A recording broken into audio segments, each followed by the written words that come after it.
When the pandemic forced office buildings across the world to suddenly go dark, it triggered an accidental, massive experiment in workforce liberation. Almost overnight, millions of people reclaimed the hours they used to spend sitting in traffic or crammed into commuter trains. That time was quickly redirected towards sleep, exercise, and personal priorities. As the months stretched on, a new reality emerged: geographic flexibility. People realized they could earn a high-tier salary, usually reserved for expensive urban centers, without actually having to pay exorbitant city rent. On paper, this was an absolute victory.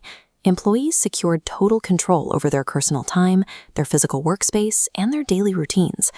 This pie chart illustrates how fiercely workers protect that arrangement today. 39% of surveyed professionals would simply quit if forced to return full-time. Looking adjacent, a larger majority, 66%, would start hunting for a new job if options ceased. Yet, this intense defense of autonomy masks a troubling reality. While workers fought to maintain their distance, self-reported rates of burnout and professional isolation spiked right alongside it.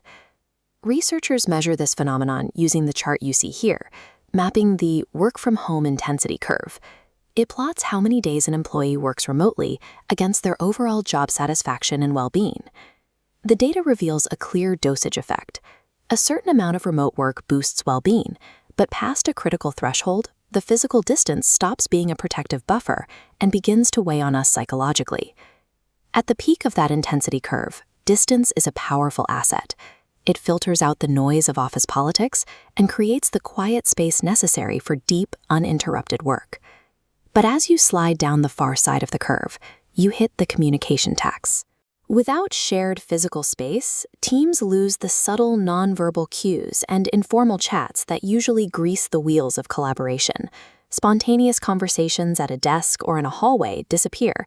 Instead, every single human interaction has to be formally scheduled as a rigid calendar block.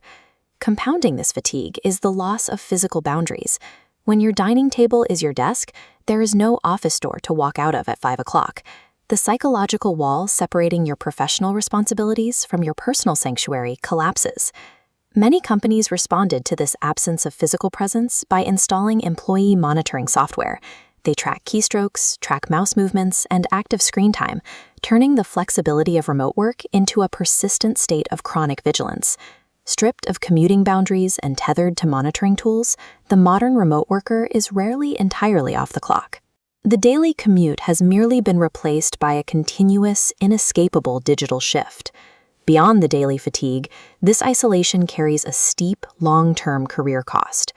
Junior employees lose the ability to learn by osmosis, the subtle, spontaneous mentorship that naturally occurs when people share the same physical room. Then there is proximity bias. This is the tendency for management to unconsciously favor the people they physically interact with daily. Because out of sight means out of mind, remote workers are routinely passed over for high-level recognition or internal promotions. The result is a quiet career tax. The geographic freedom and employee gains is paid for with their professional visibility and upward mobility. Working entirely outside of a shared environment degrades team cohesion.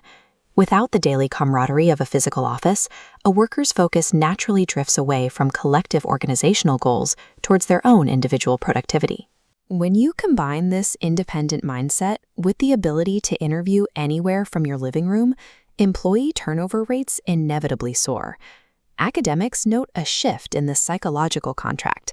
As seen here, the unwritten expectations between worker and organization have changed.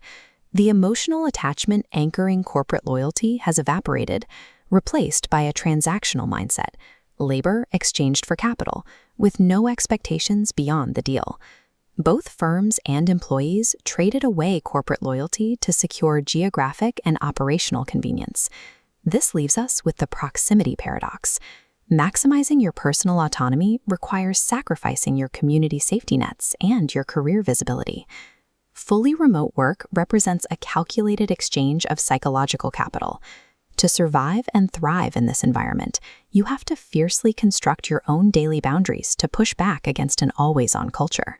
You also have to intentionally engineer the human connections and the professional visibility that a remote arrangement naturally strips away. Ultimately, the successful professional of the future won't be defined by how well they use digital collaboration tools. They will be defined by their ability to master the psychological dosage of distance.